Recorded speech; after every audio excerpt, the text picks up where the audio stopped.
Samantala lumitaw sa investigasyon ng palasyo na dumarami ang joint venture deals ng Prime Water sa mga local water districts noong 2019 sa panahon po ng pamumuno ni Mark Villar sa DPWH kung saan naka-attach ang Local Water Utilities Administration o LWUA.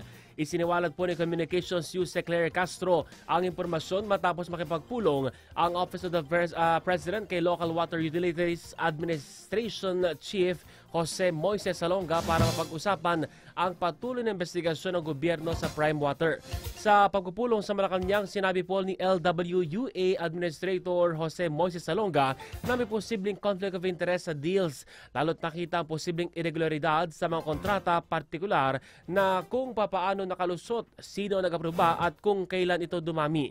Maguguritang nasilalim po ang LWA sa pangangasiwa ng DPWH mula 2011 nang pirmahan ng Aquino Administration ang Executive Order No. 62 na naglilipat sa LWA mula Department of Health patungong DPWH.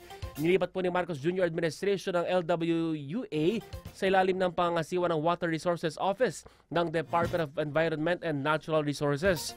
Nilinaw din po ni Salonga na wala silang ibang sinisisi kundi ang pagsaayos lamang ng patubig sa mga apektadong lugar lalo tila mas lumalala ang kakulangan sa tubig.